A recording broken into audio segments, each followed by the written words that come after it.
Viví en Chile, de hecho yo soy chilena.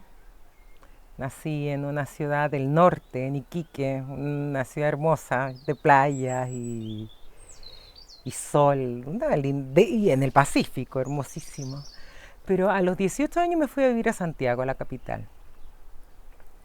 Y en esos años, piensa tú que Chile estuvo con una transformación tremenda, había terminado dictadura y hay una transformación tremenda en la sociedad chilena. Y bueno, hoy día que he viajado por distintos países, he vivido en países de Europa, ahora estoy viviendo acá en España, viví en Bélgica, una transformación que pasa por por una sociedad consumista, una sociedad capitalista, que te está constantemente llevando al éxito, saliendo de ti, no en el centro de ti, sino que está todo afuera, como el dinero, el éxito, todo afuera, no hay nada dentro de ti. Y yo me crié en esa sociedad de alguna manera, donde te decían que para ser feliz, ser exitoso o tener una vida plena había que estudiar en una carrera en la universidad, tener un buen trabajo, un buen salario, la familia, hijo, casarte. Como esa meta eh, social, podríamos decir, que mi generación al menos la perseguía y yo era una de ellas. Entonces, estar, me recuerdo cuando me fui a vivir a la capital, a Santiago de Chile, sí, se te abren un montón de puertas en términos laborales, en términos académicos, culturales, y vuelvo a repetir, todo afuera, todo ocurría fuera de ti, no había nada que ocurriera dentro, en tu conciencia, en tu alma, todo era afuera. Afuera me refiero en que lo externo te hacía más feliz o de alguna manera tú pensabas que eso te iba a hacer más feliz. Y recuerdo que trabajaba, bueno, me casé, tuve unas hijas hermosísimas, una gemela, trabajaba y en algún minuto yo me puse como meta eso, esa felicidad plástica, digo yo, de llegar a un buen trabajo, un buen salario, y me lo pongo como meta y lo logré en algún minuto. Me acuerdo que consigo un muy buen trabajo en una compañía multinacional, en un buen puesto, y en ese minuto yo me acuerdo cuando conseguí ese trabajo estaba re feliz, como que eso era como la meta lograda. Y estando ahí, ya llevaba, no sé, 6 meses, un año, nada en mí había cambiado. O sea, como sentía el mismo vacío, la misma insatisfacción, esa misma, eh, como el no saber dónde estaba, como no saber quién eres finalmente, como que tus metas, tus proyectos, tu forma de ser había sido implantada, como un programa implantado por una estructura, una sociedad, que no era yo la que anhelaba eso. Pero en ese minuto yo no me había dado cuenta. Hoy día lo miro para atrás y me doy cuenta hoy día, pero en ese minuto solamente sentía esa insatisfacción. Y lo encontraba muy raro porque decía, pero ¿cómo? A ver, si me casé, tuve una familia, o sea, tengo una familia, tengo mis 2 hijas, tengo un buen trabajo, ¿por qué no soy feliz? ¿Por qué esto no me llena? ¿Por qué esta materialidad no me llena? Siendo que se suponía que era lo que me iba a hacer feliz o que nos hacía felices. Y recuerdo que era un pensamiento que cada vez que yo llegaba a mi casa y que me iba a dormir, lo daba vuelta en mi cabeza. Y de alguna manera yo me recriminaba, decía, pero Mónica, ¿por qué no eres feliz con todo lo que tienes? ¿Por qué no estás satisfecha con todo lo que tienes? Me recuerdo de eso, de recriminarme de alguna manera, de no ser agradecida. O sea, en ese minuto yo, es cierto, el dinero ayuda un montón y yo me sentí siempre muy agradecida, en esa parte, en términos económicos, de poder resolver lo que te da el dinero. Pero no me sentía yo como mujer, como ser humano, yo no me sentía plena. Hubo un montón de cosas que me empezaron a hacer clic en en esta insatisfacción, que yo decía, ¿dónde está? Y de alguna manera eh, la buscaba yo, sí, ¿por qué por qué no tengo esta plenitud? ¿Por qué no me siento satisfecha? ¿Por qué no me siento plenamente feliz? Había como, y buscaba, y hubo cosas que me hicieron clic. De hecho, recuerdo una reunión en esa compañía, pero no quiero hablar de eso en profundidad, en verdad. De la reunión esa, no. Hubo cosas que me hicieron clic. Que Y me acuerdo que empecé a buscar talleres literarios, eh, partidos políticos, relaciones amorosas, como buscando dónde yo era feliz, dónde yo me sentía cómoda, dónde podía yo ser en esencia lo que yo soy. Y sentí que sí, por momentos me llenaba, por momentos me sentía satisfecha, pero había esa incomodidad constante, no era ahí. Hasta que un día, me acuerdo, eh, hubo varios procesos. Me acuerdo cuando yo me divorcio, yo tenía muchas ganas de viajar y no podía, mi hija era chiquitita, y yo sentía que viajando podía encontrar eso que yo andaba buscando. Y que no sabía qué, solamente tenía la conciencia de que yo andaba buscando algo, pero todavía no tenía idea qué lo que era en sí. Un descubrimiento, mi conciencia. En ese minuto no tenía claro mi esencia. Y recuerdo que me separo, me divorcio del papá de mi hija, de mi marido, y de mi primer marido, y, y empiezo a hacer couchsurfing. Y empiezo a recibir mucha gente en mi casa, viajeros de diferentes partes del mundo, alemanes, franceses, brasileños, suizos. Y esa forma y esa cultura diferente, esa cosmovisión distinta a la mía, de alguna manera me abría un horizonte y me reflejaba a mí misma. Y yo decía, qué ganas de viajar y conocer otras culturas, otra forma de vivir. Sentía que en mi país y en esa sociedad y en esa estructura estaba atrapada por esa misma cultura, por esa misma forma de pensar. Sentía que estaba como los caballos que tienen eso y que no miran más allá. Pero no podía viajar. Entonces yo sentía que recibía el mundo en mi casa haciendo couchsurfing a distintas personas de distintos países. Y ya luego cuando mis hijas crecieron y ya pude dejarlas con el papá o qué sé yo, y tener la autonomía de cuando ya tus hijos son más grandes, recuerdo que renuncio a ese trabajo, que tenía un súper buen sueldo, me acuerdo que tenía un buen puesto, y renuncio a todo eso.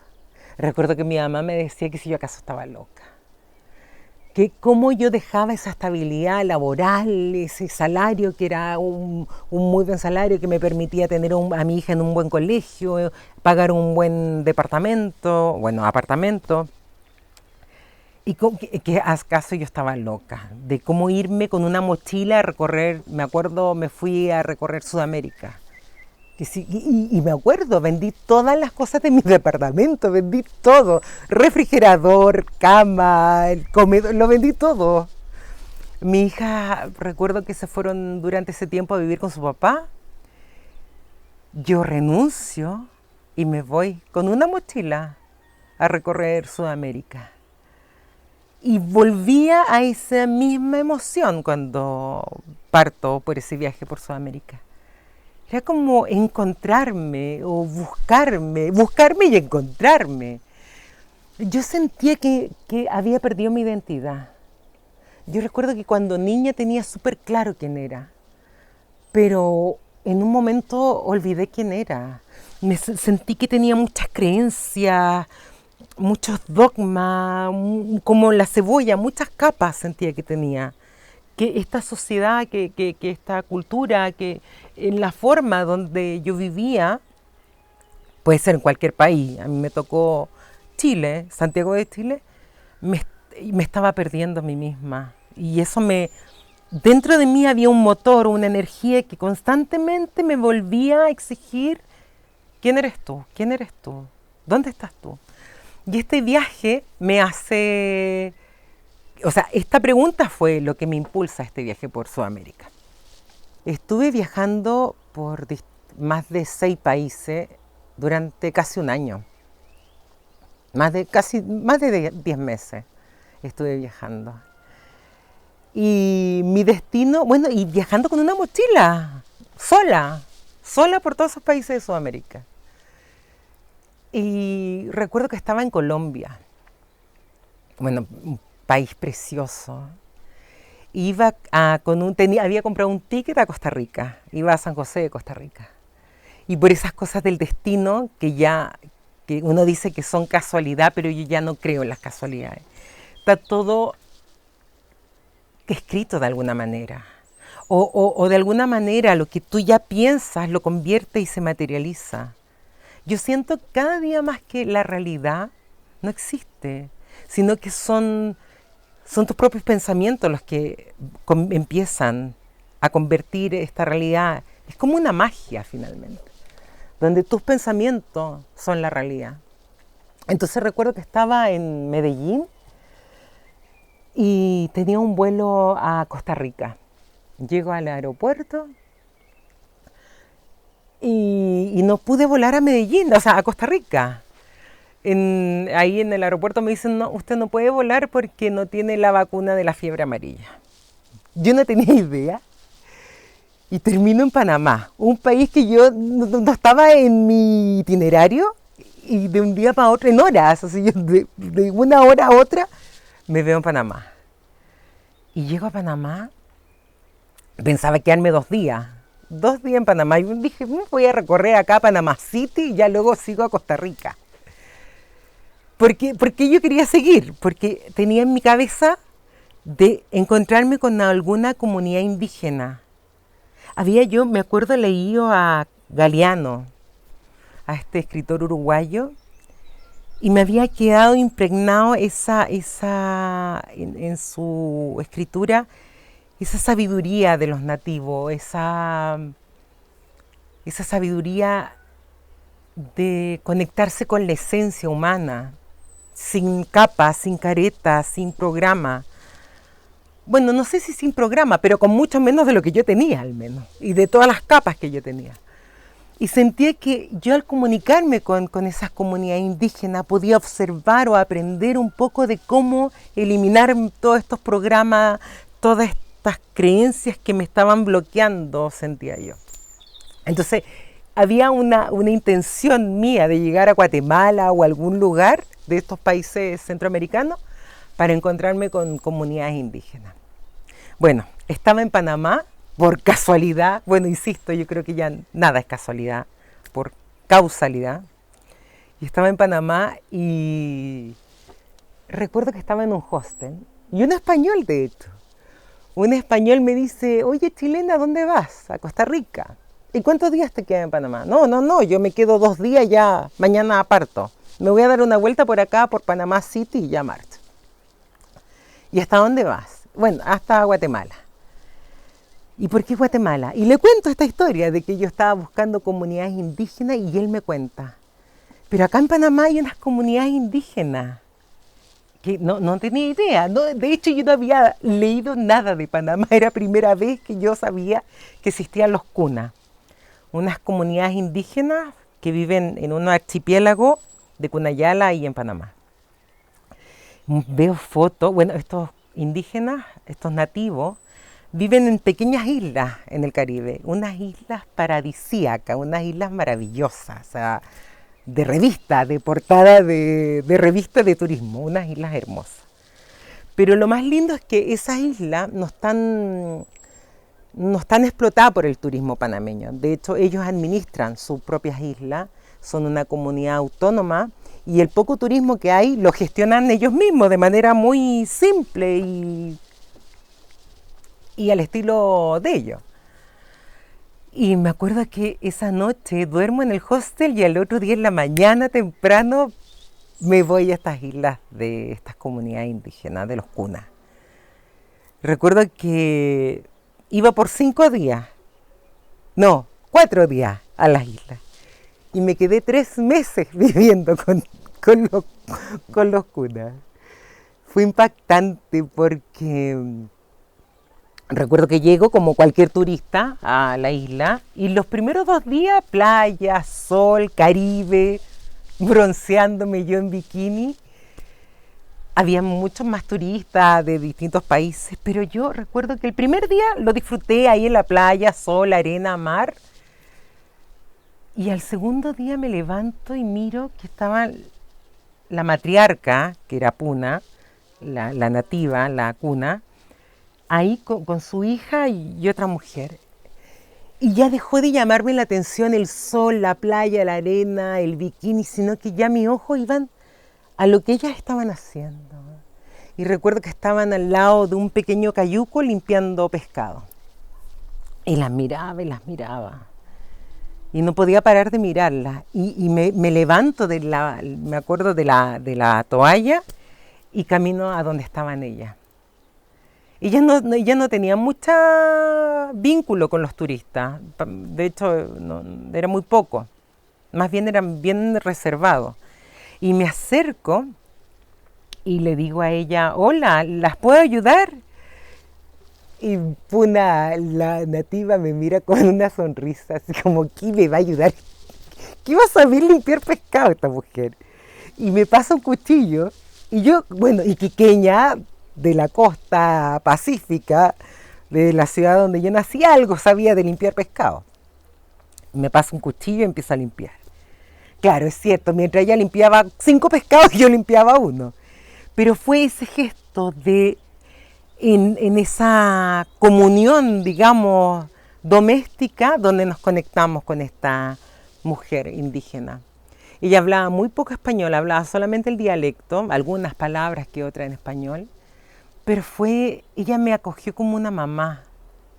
Me miró, recuerdo, y fue tan dulce, fue como que si veía mi fragilidad a través de sus ojos.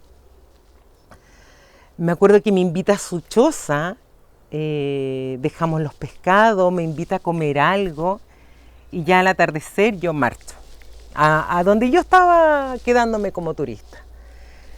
Y al otro día me fue a buscar ella a la cabaña donde yo me estaba quedando y me dice, Mónica, ven, acompáñame a limpiar pescado. De ahí ya me olvidé de la arena, playa, sol, bikini y pasaba todos los días, los 5 días con ella, en la choza, comiendo en un fuego que se hacía en la arena. Su choza estaba llena de pescados ahumados, dormíamos en una hamaca, todo era tan simple, todo era tan básico en el sentido de lo esencial. Y yo me sentía tan a gusto, tan en familia, y de alguna manera muy protegida por esa familia indígena. Porque hubo momentos que yo me cuestionaba, ¿qué hago aquí? ¿Por qué no estoy en una cafetería en Francia, al frente de a la Torre Eiffel, con un capuchino? No, yo quería estar ahí, en eso esencial, en eso simple, en eso esencial. Bueno, pasaron 5 días, me acuerdo, y yo tenía que marchar. Según yo, quería seguir mi ruta a Costa Rica, Guatemala y seguir. Y recuerdo que me despido esa noche, ese atardecer, porque al otro día se iba el cayuco a Panamá City. Y ella me abraza, como que me abraza una hija, fue súper lindo. Y me dice, ¿ya te vas? Y yo le digo, sí, ya tengo que marchar. Y me dice, ya no es necesario que marches. Y yo, ¿qué? me dijo, quédate el tiempo que quieras acá con nosotros. Y de alguna manera era lo que yo esperaba que ella me dijera, quédate. Y me quedé, de hecho, me quedé 3 meses viviendo con ella. Fue la experiencia, una de las experiencias más lindas que he tenido en mi vida. Porque fue volver a la esencia. Volver a la esencia. Algo que yo sentía que había perdido. Fue escucharme, era estar, imagínate, son unas islas muy pequeñas, donde no hay luz eléctrica, donde no hay agua potable, no, son unas islas muy pequeñas, son del puerto de una manzana, me acuerdo que era esa isla. Yo la daba vuelta en 20 minutos caminando, o 30 minutos, donde hay un silencio absoluto. Bueno, ahí está el ruido del mar, del océano, pero hay muchas horas del día donde no te queda más remedio que escucharte a ti. Y de alguna manera era lo que yo había olvidado, escucharme, con todo este ruido de la ciudad, que de alguna manera es intencional. Yo estoy segura que el ruido de la ciudad no está ahí por casualidad, está precisamente para no escucharte, para no conectar contigo.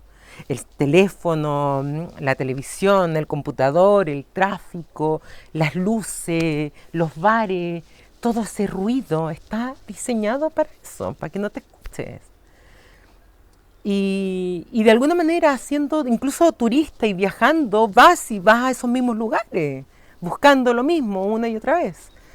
Pero aquí yo no tenía ninguna otra opción más que escucharme, en una isla desierta con 2 familias, 3 familias de indígenas en unas pequeñas chozas, no tenía más opción que escucharme.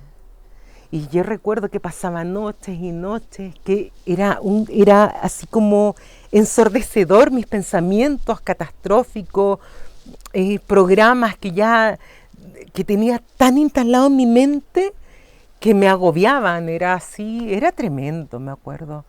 Y por el día era maravilloso, porque volvía a conectar con mi esencia, volvía a conectar con lo simple, volvía a conectar con lo importante. ¿Y qué era? Comer, disfrutar, mirar, observar, nadar, aprender a limpiar pescado, a cazar tu propio alimento. Sí, bueno, recuerdo que en esas noches de confusión, de tanto silencio y de tantas cosas que pensaba y pasaban por mi cabeza, recuerdo que el primer mes que yo estuve en esa isla, despierto un día, era tanto, mis pensamientos catastróficos eran tanto que me agobiaban estos pensamientos tóxicos. Me levanto y digo, ya, me voy de esta isla. ¿Qué tengo que estar haciendo acá, viviendo con esta simpleza? Ya no quiero más. Quiero una ducha, quiero agua caliente, quiero un café, quiero un restaurante, quiero una cama. Y me voy. Y recuerdo que me voy a despedir de Puna, y Puna me mira y me dice, bueno, adiós. Y ese día hubo una tormenta, unas olas como de 5 metros, era imposible navegar. O sea, ese día no me pude ir. Y el otro día ya como que se calma el mar y también me calmo yo, así mis pensamientos se calman y vuelvo a conectar con esa paz que estaba ahí en la isla, y ya se me quitan las ganas de irme y me quedo otro mes más. Al segundo mes me vuelven estas ganas de escapar, de arrancar de la isla, pero eran de mis pensamientos catastróficos, como que si un programa, como un parásito, una idea parásita, me impulsaba a irme y no finalmente encontrar lo que yo estaba buscando. Al segundo mes me pasa lo mismo, me da como un ataque catastrófico y le digo, ya me voy. Y ese día el cayuco, que funcionaba con un motor fuera borda, el motor no funcionaba, no partía el motor, no podíamos navegar de nuevo. Y al tercer mes, cuando yo ya logro encontrar, escucharme en calma, en esencia. De hecho, yo recuerdo, mira como que increíble tu cuerpo, cómo te da señales. Ahí había un mosquito, la chitra, me acuerdo. Un mosquito que a todo el mundo pica, ese mosquito en la isla. A todo el mundo le picaba, a los turistas que llegaban, a Puna, a los nativos. Y obviamente a mí también, pero a mí en mi piel se genera una reacción alérgica tremenda. Tenía las piernas, los brazos llenos de pus, tenía unas llagas en las piernas, picadura que me hacía este mosquito, picadura que se infectaba horrible, sangrando, con pus. Recuerdo que llegué a tener un shock anafiláctico, así se dice, ¿verdad? Sí. Y, y de alguna manera una amiga, me acuerdo, una amiga navegante me decía, Mónica, ¿no será que tu cuerpo algo está rechazando? Porque a mí también me pican y no me pasa lo que a ti te pasa. Y también era española ella. Ingrid, te mando un beso. Y me decía, ¿no será que tu cuerpo está rechazando algo? Y mira qué curioso, el día que dejaron de infectarse mis heridas por la picadura de mosquito, fue el día que yo acepté esta Mónica que vivía ahí, acepté esta forma de vivir que yo para mí era totalmente desconocida, de manera simple, en esencia, sin careta, sin máscara, más que tú. Fue la primera vez que yo me conecté después de años. Yo creo que la última vez que yo me había conectado conmigo tenía 12, 13 años. Y desde ahí nunca más me volví a conectar conmigo. Y fue esa la segunda vez. Bueno, y de ahí siguieron muchísimas más. Y ahí cambió todo. Cambió mi percepción de la vida. Había descubierto que tenía una cantidad de programas, de creencia, que era lo que decía antes, máscaras que ya no me acomodaban. Yo creo que hay una pregunta que tú me haces de que si es posible vivir sin máscara.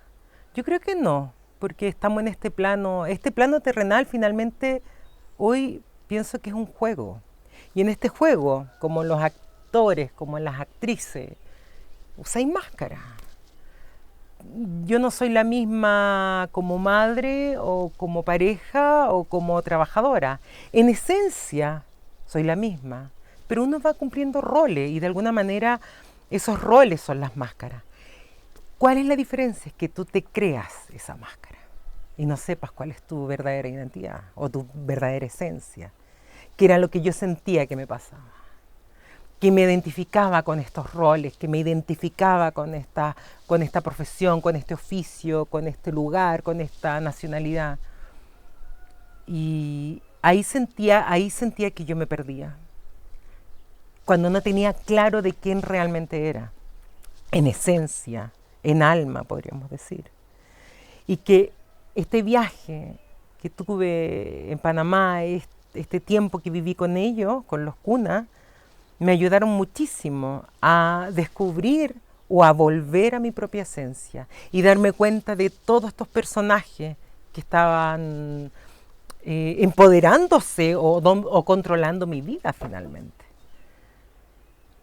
Bueno, me acuerdo que terminé en Panamá más de 3 meses. Estuve en Panamá City otros 2 meses, entonces no me acuerdo. Más de 5 meses estuve en Panamá.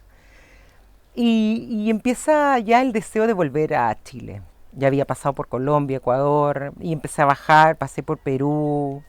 También estuve en República Dominicana, donde también un aprendizaje hermosísimo que tuve ahí en Santo Domingo, con gente dominicana muy linda, hermosísima. Bueno, y vuelvo a Chile y había cambiado todo, habían mis creencias, habían cambiado muchas cosas en mí. Ya no, de hecho me recuerdo mis hijas hasta el día de hoy, la que se fue de Chile, la que volvió en ese viaje por Sudamérica, no era la misma mamá. Había muchas cosas que habían cambiado en mí. Mi concepto de mamá, mi concepto de pareja, mi concepto del amor, mi concepto de ser mujer. Todo eso había cambiado radicalmente. Y de alguna manera había cambiado y ya no había vuelta atrás. De hecho, hoy día me doy cuenta que era como fue un comienzo sin fin, que me lleva hoy día a estar acá en Asturias viviendo, en esa misma búsqueda, digamos. Había cambiado tanto mi manera de ver el mundo que, claro, en ese minuto sentía que volvía a un lugar seguro, que uno siente que es su país de alguna manera. Y vuelvo a trabajar, vuelvo con mis amigas, vuelvo de alguna manera a la vida que tenía con mis hijas. Pero ya no, nada era igual. Habían muchas cosas que en mí ya seguían eh, resonando con esta experiencia con los nativos. Y bueno, lo que hablaba recién, ¿ah? Que la ciudad te vuelve a llevar con este ruido, con estas distracciones y entretenciones que te da la ciudad de amigos, fiesta, televisión. Me acuerdo haber trabajado en radio, me pasaba mucho tiempo en el mundo de los artistas, eh, en el mundo político, en la bohemia, la entretención de la ciudad. Romance.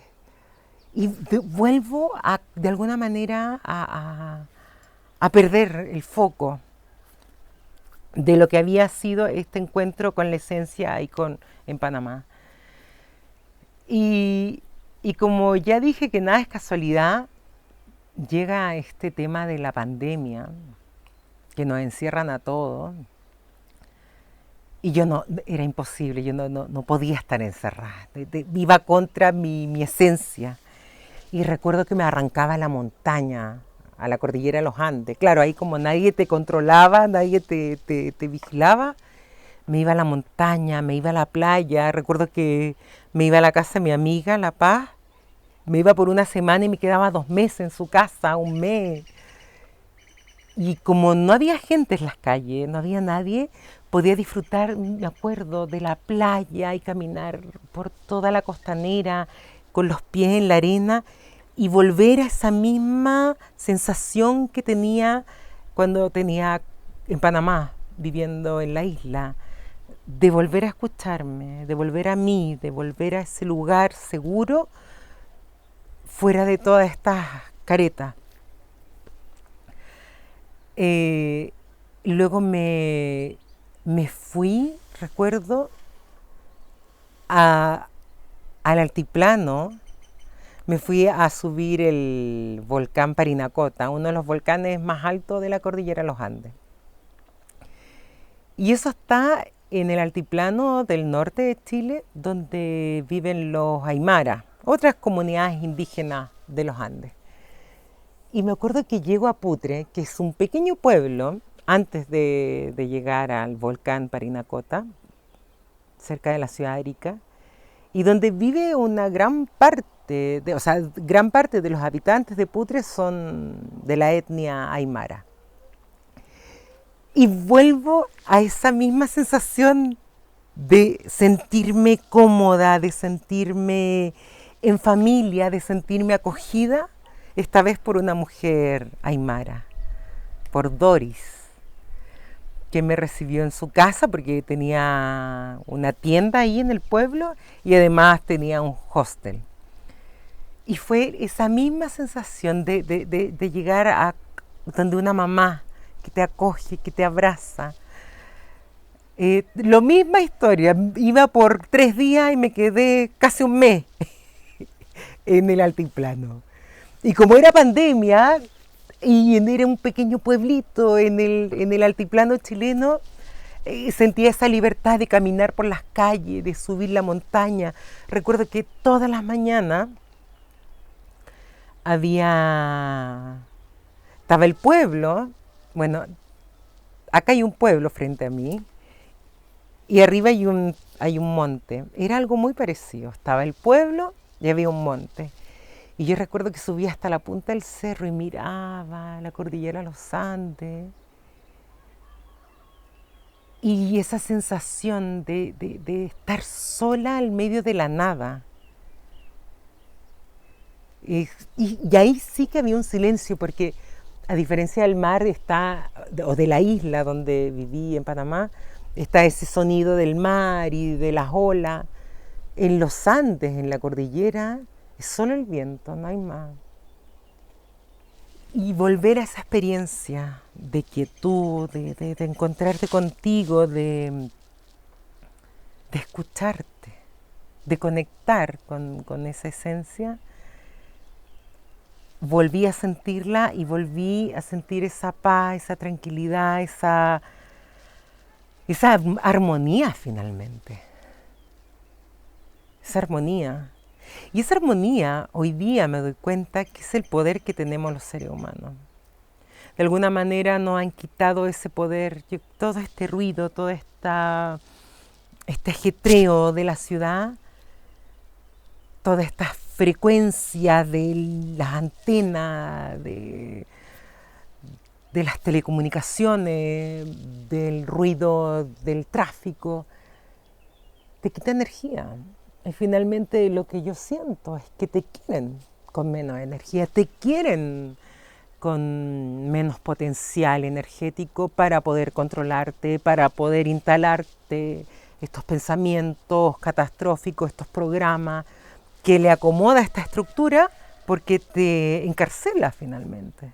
Te encarcela en un sistema, en una forma de pensar, en una forma de ver el mundo limitante, y te quita todo poder de creación. De hecho, la realidad, yo estoy convencida que es producto de tus propios pensamientos.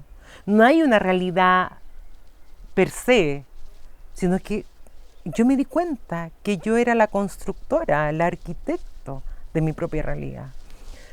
Hubo, me acuerdo, varias ideas o sueños que yo empecé a desear, que yo empecé de alguna manera, con el deseo de que se materializaran. Y todos esos deseos se empezaron a materializar, desde una casa, un trabajo, un viaje, una relación. Yo primero los tenía como una idea, luego como un proyecto, y al poco tiempo, como una magia, se materializaban. Me di cuenta de que ese poder emana de todos los seres humanos, pero la única manera de plasmarlo y de que sea realmente potente para llegar a materializarlo era conectar con tu propia esencia, que era ahí donde estaba la fuente de la energía. Mientras tú no conectes con esa fuente, era imposible. Y claro, es evidente con todo este ruido, con toda esta sociedad ruidosa, acelerada, ¿qué posibilidades tienes de conectar? Muy pocas, muy pocas. Mira, de hecho, mira, yo lo anoté porque siempre se me olvida. Hay una frase que a mí me encanta de Jacobo Greenberg que dice: la realidad no está en lo que percibes, sino lo que eres capaz de imaginar. Me encanta. Bueno, lo voy a repetir, pero no lo quiero leer. Que la realidad no es lo que percibes, sino lo que eres capaz de imaginar. Hay una frase de Jacobo Greenberg que a mí me encanta, que lo descubrí precisamente en épocas de pandemia, por ahí, que es un mexicano que hizo estudios de la conciencia, hizo libros, estuvo con chamanes, hizo unas investigaciones muy interesantes respecto del poder de la mente y cómo conectamos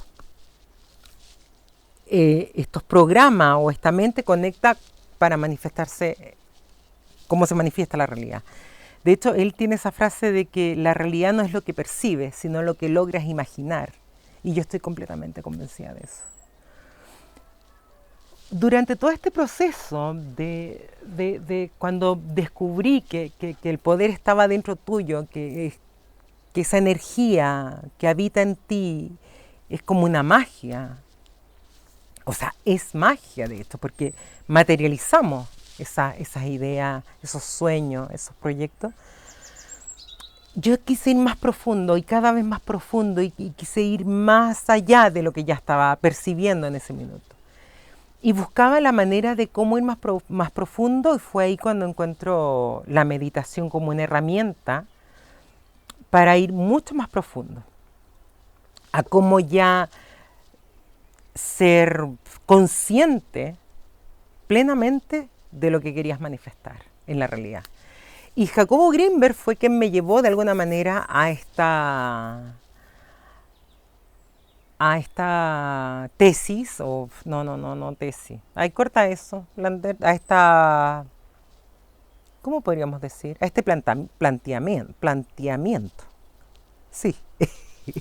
Sí, fue leyendo a Jacobo Grinberg como descubrir, o no como descubrir, sino como ir más profundo a través de la meditación. Y empecé otro viaje, esta vez a través de la meditación. Recuerdo que comienzo a meditar con una técnica que Jacobo Grinberg muestra ahí en sus libros. Y me costaba mucho porque cuesta conectarse de manera tan profunda con tu inconsciente. Y hacía ejercicios de meditación y me costaba. Recuerdo que hacía grandes esfuerzos para concentrarme y como eliminar los pensamientos. Y finalmente no es eso, sino que es observar tus pensamientos. Termina la pandemia, vuelvo yo de estos viajes que hacía por la cordillera, al Pacífico, a la playa, y decido emprender un nuevo viaje. Y esta vez sin retorno, o al menos por ahora. Y vuelvo a hacer el mismo ejercicio. Vendo todo. Mi hija ya estaban grandes, ya tenían más de 25 años. Y esta vez mi viaje era a la India y a Nepal.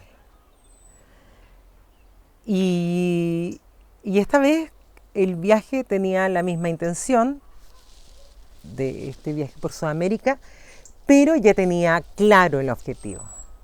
Y era encontrarme con maestros que suponía yo que me podían enseñar técnicas de meditación. ¿Por qué digo supongo? Porque ahora yo me doy cuenta de que el mejor maestro eres tú, o tu propia conciencia, o tu propio ser superior. Pero sí hay procesos de la vida que sí te pueden ayudar. Gente que tiene más experiencia, claro que te puede ayudar, un amigo, un maestro, un profesor. Pero siento que el mayor maestro que uno tiene es uno mismo. La persona que mejor te puede cuidar eres tú mismo. Pero eso lo aprendí después. Bueno, recuerdo a Nepal. No, primero fui a la India. Y fue una experiencia como de luz y de sombra. Porque en la India no es como te muestran las agencias de turismo. O al menos yo hice, porque tengo amigas que han ido a la India y van a las zonas más turísticas, al Taj Mahal y lo más bonito. Yo no fui a lo más bonito, yo fui donde vive el pueblo indio, donde yo recuerdo que los 2 primeros días en Nueva Delhi yo lloré. Y así me acuerdo que llegué al hostel llorando. Me dolía mucho ver a los niños trabajando, me dolía mucho ver tanta basura, me acuerdo en las esquinas, y al lado de la basura un comerciante vendiendo comida, y así todos igual, las vacas. Pero eso no es lo que me chocó, a mí me chocó mucho la infancia. Me recordaba a mi nieta en ese lugar y como ganas de proteger a esos niños. Pero bueno, después uno, claro, eso al principio es un choque cultural, podríamos decir, pero después logras entender que es una cultura diferente, que son formas de vida diferentes, y por lo mismo uno tiene que respetar las formas de vida diferentes. Eh, y finalmente uno acepta esta cultura.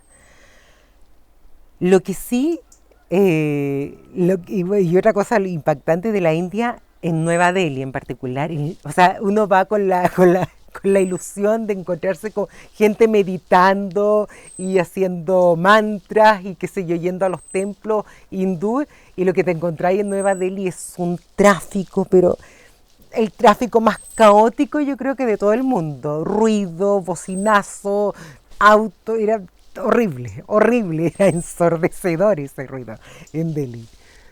Y más encima yo me acuerdo que me quedé como 5 días en Delhi, y no sé por qué, pero bueno. Me voy a Rishikesh, que estaba al norte de la India, que era donde estuvieron los Beatles, este grupo musical, haciendo meditación y yoga.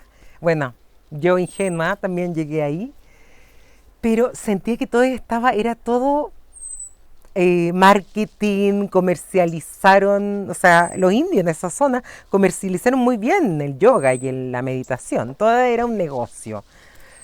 Y yo ya no quería eso, ya no quería yo ir, hice un curso de meditación en la India y con esto estoy lista, que es válido y que mucha gente lo hace.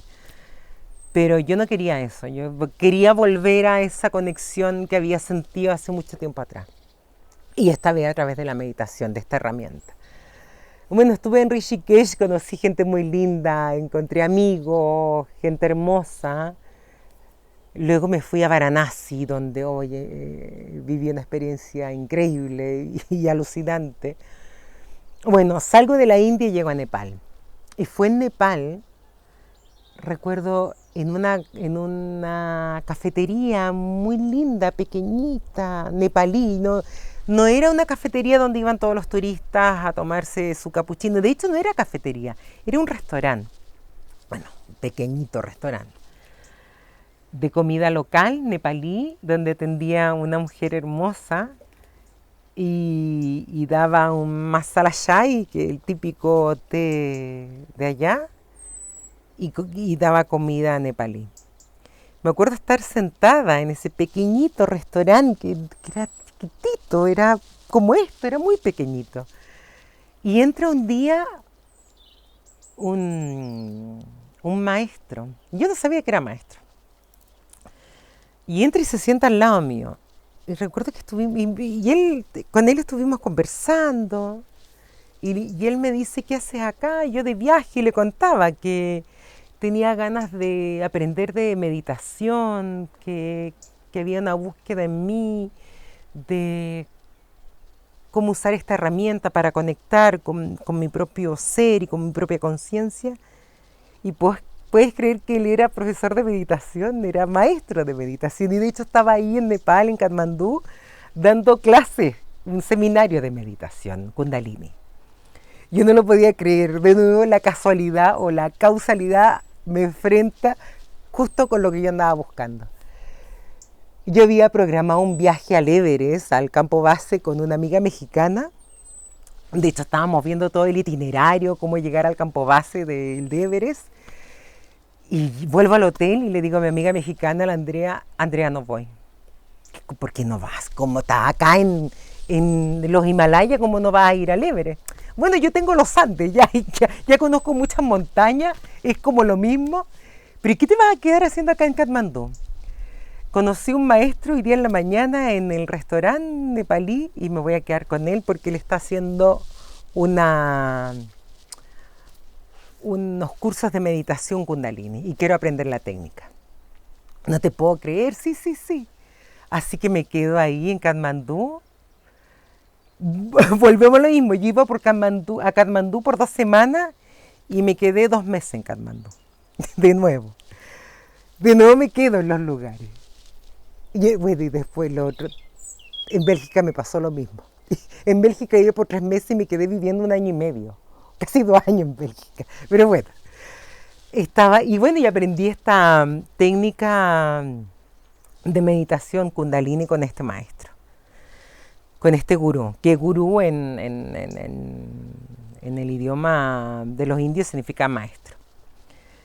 Y bueno, me quedo en Katmandú y había yo investigado, de hecho este mexicano Jacobo Grinberg lo menciona en muchos de sus libros, en otra técnica de meditación que era el Vipassana. Bueno, ya había aprendido la Kundalini con este maestro indio, que bueno, era un indio que estaba en Nepal, y me pongo a investigar y había un centro de meditación Vipassana ahí en Katmandú. Bueno, de hecho habían dos. Y postulo. Había que postular por la página web del centro de meditación y había que irse al centro de meditación por 10 días. Bueno, 11 por ahí, o 12, pero eran 10 días de absoluto silencio. Bueno, postulo y quedo. Me voy a este centro de meditación a Katmandú, al Vipassana. Otra experiencia, pero volvemos a lo mismo, de este silencio, de este aquietar tu mente. Volvemos a lo mismo, de este silencio, que es ahí donde yo me he encontrado y que siento que el ser humano en general puede encontrarse con su propia esencia. Y porque yo pongo énfasis en eso, porque eso te da el poder para construir tu propia realidad, te da el poder, esa magia que podríamos decir, de convertir tus sueños en realidad. Y que yo doy fe al 100% de que es posible. Bueno, estaba yo ahí en el centro Vipassana, otra experiencia increíble, porque eran 10 días de completo silencio. Tú no podías hablar con nadie, absolutamente nadie. Éramos muchos los que íbamos, bueno, éramos como más de 12 mujeres, 11 o 12 mujeres, y el mismo porcentaje tal vez de hombres, pero divididos en módulos distintos. Había un módulo de mujeres y otro módulo de hombres. De hecho, entramos por puertas distintas a la sala de meditación. Recuerdo que nos levantábamos a las 4 de la mañana para empezar a meditar a las 4:30 de la mañana. 12 horas diarias. Claro, teníamos pausa. Y a las 9 era nuestra última meditación, a las 9 de la noche, y a la habitación y hasta el otro día. Teníamos desayuno entre medio, evidentemente en la mañana, almuerzo y ya hasta el otro día. Hacíamos ayuno, recuerdo, de como de 16 horas. Bueno, había gente que no lo soportó, gente que al segundo, tercer, cuarto día se fueron. De hecho, de las mujeres quedamos como 6 y de los hombres 5. Que terminamos hasta el último día.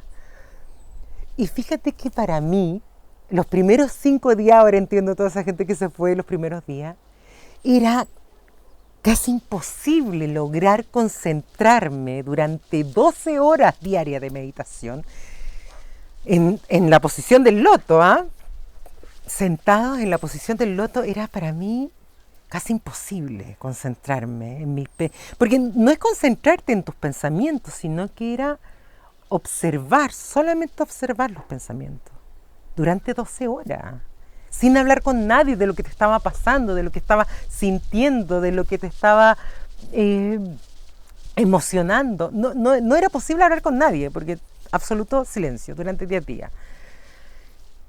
Y recuerdo que los primeros días, esa misma sensación que yo sentía en Panamá, de como que tus pensamientos como que te volvían loca. Imagínate en una habitación de meditación sola, un poco a oscuras ahí, tratando de controlar tus pensamientos. Bueno, era lo que yo pensaba, pero no era controlar, era dejarlos pasar, era observarlos, era solo aquietar tu mente. Y me recuerdo que al 5.º día logro, al fin, aquietar mis pensamientos, observar mis pensamientos, y ahí fue algo, creo que nunca había sentido algo así. O tal vez sí, cuando tuve un viaje de DMT, me acuerdo. Una vez que tomé DMT, fue como un viaje a otro plano, a otro plano. Porque siento yo que este plano terrenal, construido con nuestros propios pensamientos, de hecho lo que yo palpo aquí, esta silla, esta ropa, de alguna manera es una construcción, siento yo, de mis propias ideas, de mis conceptos del color, de la forma y la textura. Pero siento yo también que hay otros planos donde habita esta misma Mónica, el plano astral, otras dimensiones, y que el espacio-tiempo se confunden entre uno y otro. Y esa misma sensación sentí con esta meditación. Al quinto día algo como que podríamos llamar tercer ojo o no lo sé, pero algo se abre aquí o en otra dimensión o en mi inconsciente y logra ver más allá de mis 5 sentidos. Y fue alucinante, fue alucinante. Esa experiencia ya la he vuelto a sentir varias veces más en otras meditaciones y de hecho incluso de manera consciente caminando aquí en Asturias. Fue como que algo se abrió en mí, en mi conciencia, fuera de estos 5 sentidos y que hoy día tengo súper claro que es la realidad paralela que habitamos. O sea, esto no es lo único que habitamos, este plano es imposible que sea lo único. Estamos a través de los sueños, a través de la meditación, a través de estos viajes psicodélicos, podríamos decir. Incluso hay una forma, cuando haces estas, te sumerges bajo el agua con apnea, hay muchas formas de conectar con estos otros planos, que son igual de reales que este.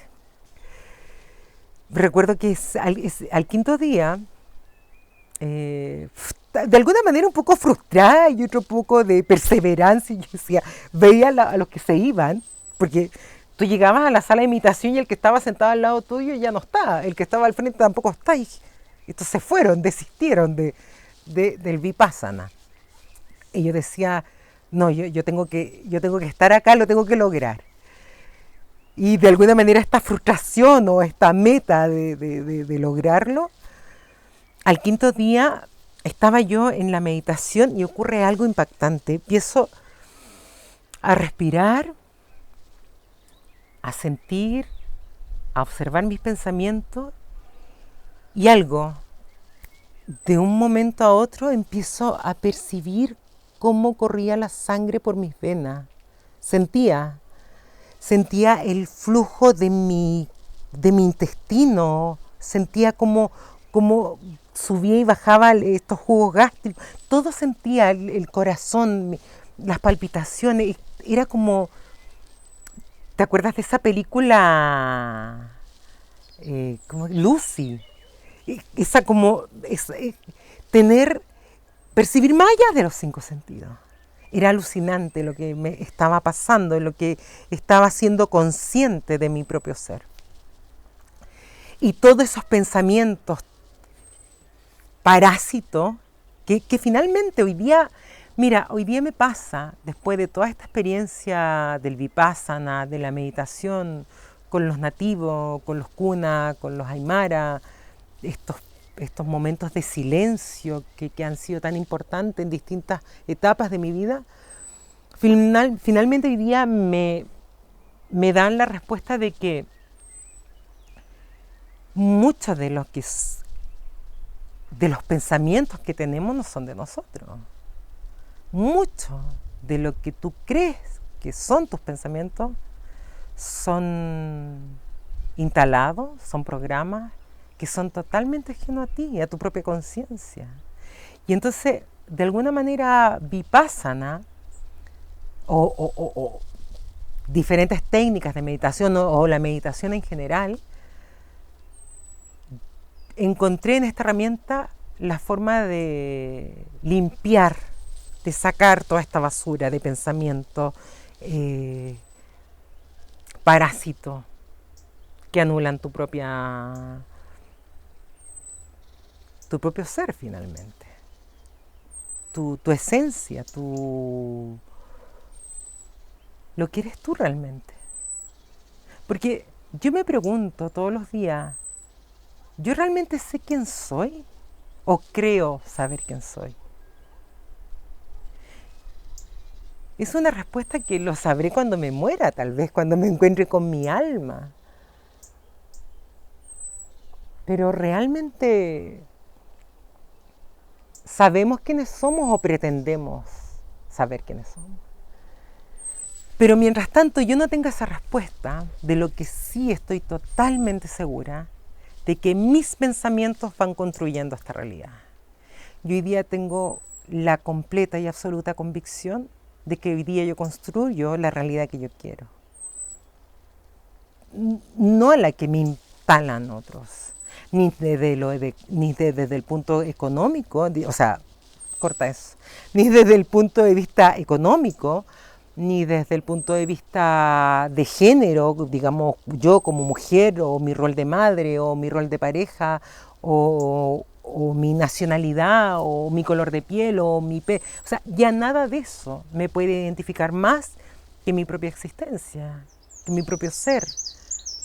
Es cierto, uno está jugando acá un juego, en esta Matrix, podríamos decir, de roles, pero yo no soy ninguno de ellos.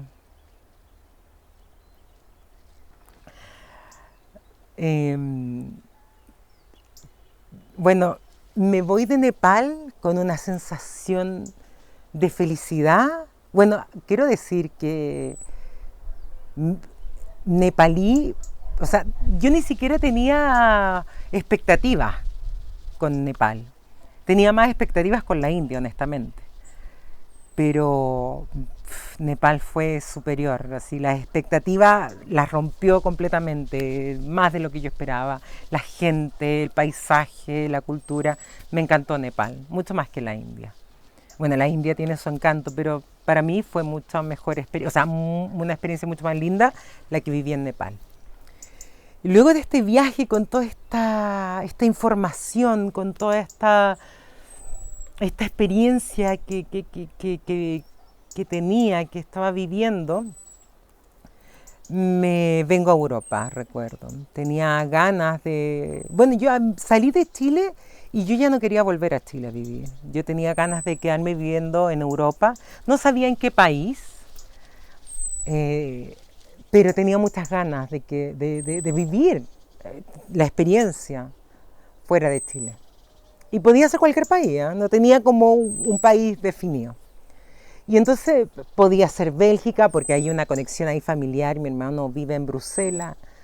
Podía ser Londres, porque Inglaterra, porque ahí había una conexión con un monasterio budista, que podía estar ahí como voluntaria 6 meses, recuerdo. Y que de hecho estaba postulando a ese monasterio budista para quedar ahí.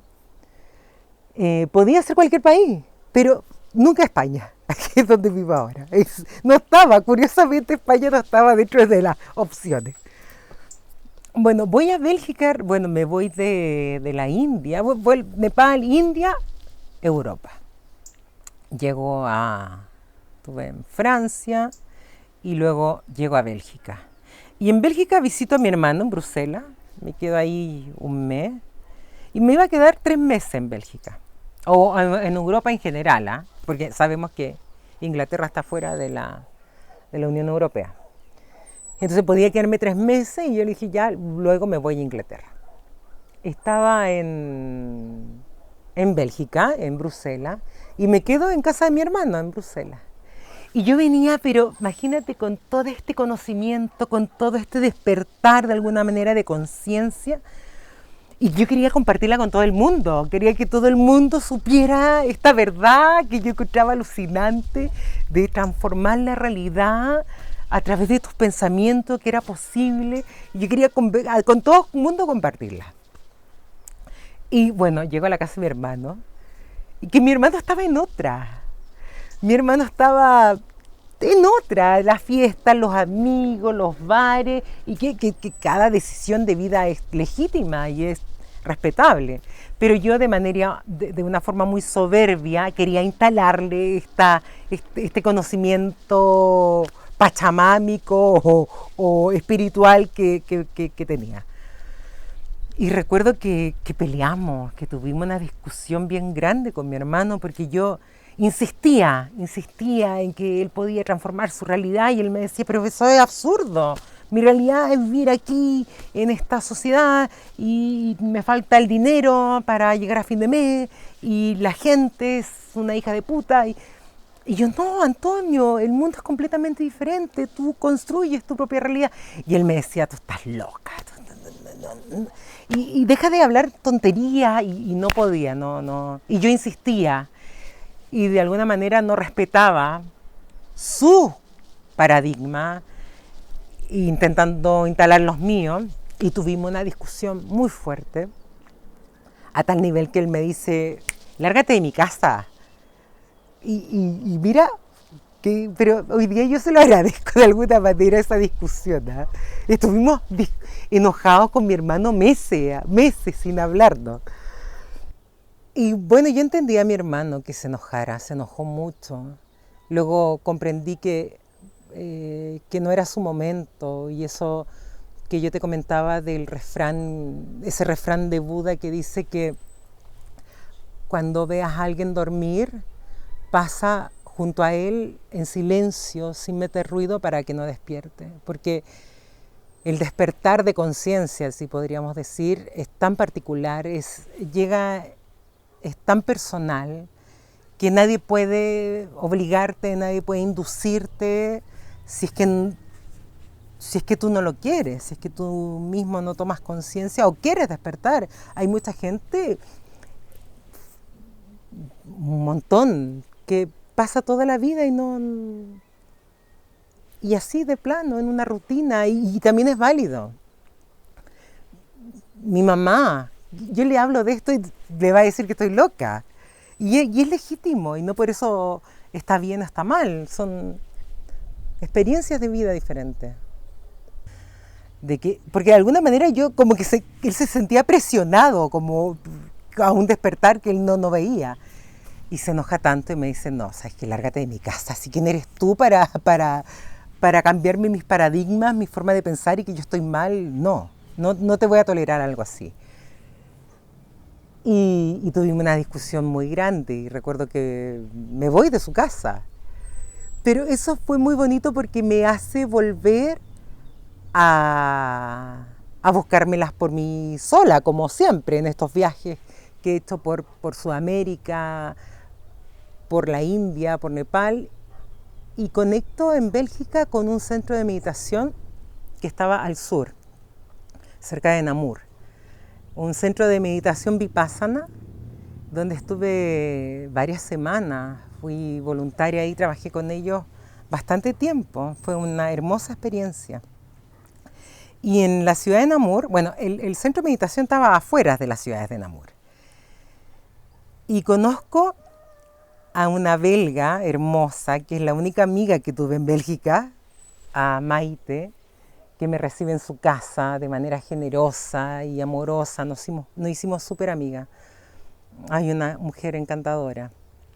Y estando en su casa, recuerdo, me preguntaba, ¿y qué vas a hacer, Mónica? ¿Cuáles son tus planes? ¿Ya dejaste Chile? ¿Qué vas a hacer ahora? Y yo le contaba que tenía ganas de quedarme viviendo en Europa, pero no sabía en qué país, cómo.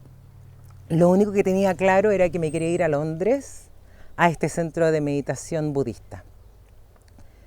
Y recuerdo que un fin de semana me voy a Liege, una ciudad que queda como a 1 hora en tren de Namur. Y bueno, iba a Liege por un fin de semana. Y ahí en Liege conozco un asturiano.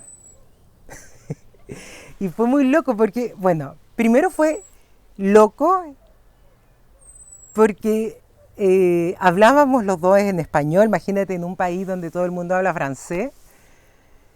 De hecho, yo me acuerdo que en el centro de meditación, en ese tiempo yo ni siquiera hablaba francés. Bueno, ahora hablo un poco, pero solamente hablaba en inglés. Me podía comunicar solo en inglés. Entonces ya mi cabeza ya estaba tan agotada de hablar todo el tiempo en inglés, y encontrarme con un habla hispano para mí fue un alivio. fue muy grato conocer a Sergio, a ese asturiano. Y nos conocimos y yo le hablaba de todo esto. Todo esto que yo te estoy compartiendo y que le compartí a mi hermano, y él sin tener idea de lo que era la meditación, de lo que era la conciencia, porque él es de este pueblo, donde estamos grabando hoy día. Él es asturiano. Pero él había algo en él que le hacía sentido todo lo que yo le estaba hablando. Recuerdo que me escuchaba con mucha atención. Me acuerdo que me preguntaba, ¿y qué es la conciencia? Algo que yo daba por sentado que todo el mundo entiende. Él no sabía cuando yo hablaba de la conciencia. Y de los planos astrales, y de la energía, cómo se movía, y de los pensamientos, cómo podían materializar nuestras ideas. Todo eso que yo compartía con mi hermano y con mucha gente, él no tenía idea, pero tenía una recepción muy positiva, con muchas ganas de, y cuéntame más. Y me hacía preguntas, y claro, yo entusiasmadísima contándole. Y me di cuenta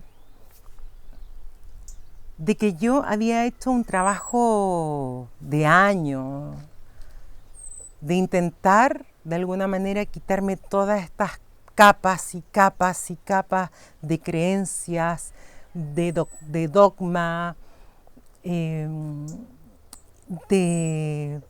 de careta, para volver a mi esencia. Eso era como lo más importante para mí.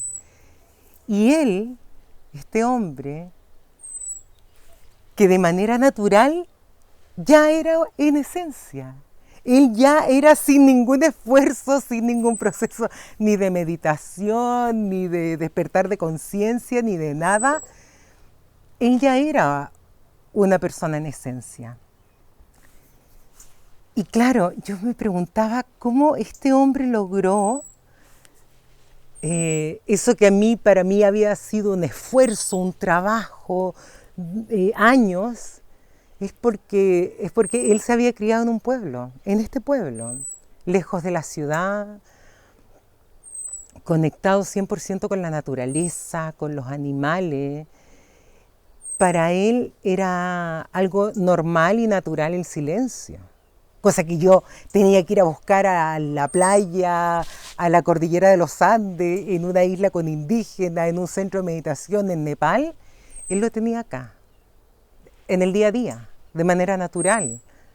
Ya estaba él acá. O sea, ya él desde niño se conectaba con esa esencia que yo no tenía acceso, porque yo toda mi vida viví en ciudad. Y eso nos conectó enormemente con él, que hoy día es mi marido, hoy día es mi pareja, vivo con él y vivimos en este pueblo. Recuerdo que fue tanta la conexión que sentimos desde ahí, desde la esencia, que yo iba por 2 días, un fin de semana, nuevamente iba por un fin de semana a Liège y me quedé viviendo casi 2 años en Bélgica. Cuando él me dice, bueno, pasó el tiempo, nos conocimos, conectamos, de alguna manera nos empezamos a enamorar. Y yo le dije, tengo que marchar, me voy a Londres, tengo un ticket a Londres. Y él me dice, no marches, quédate.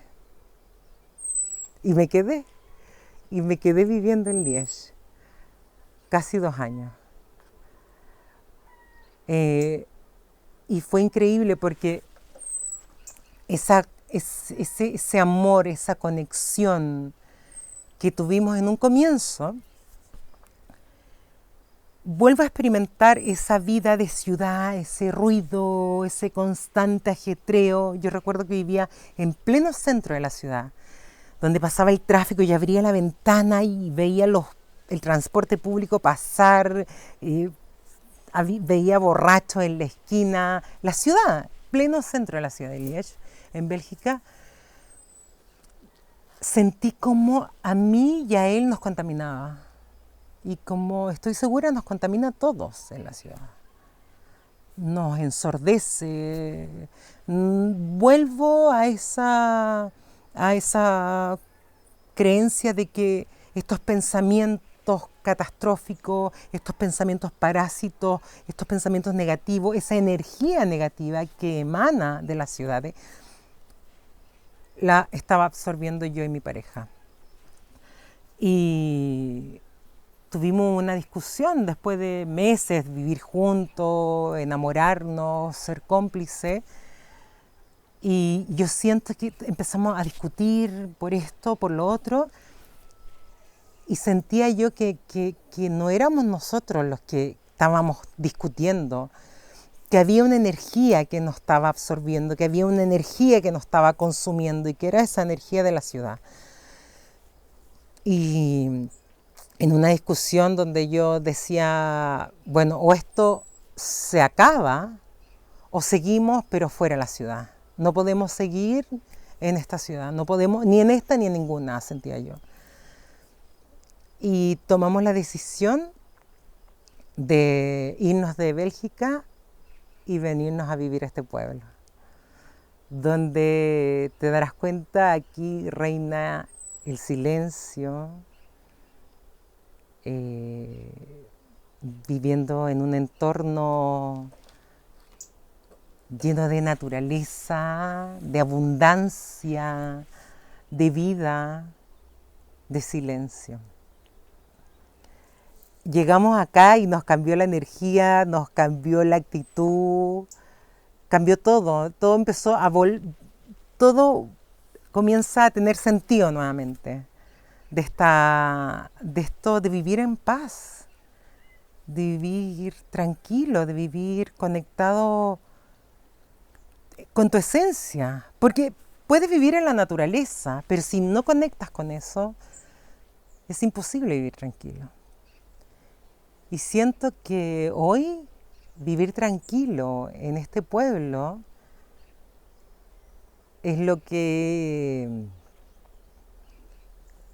me emociona, me dan las ganas de quedarme viviendo de esta forma, de manera abundante. Y abundancia digo en cosas tan simples como cuando llega la primavera, mira, aquí al frente mío hay una higuera.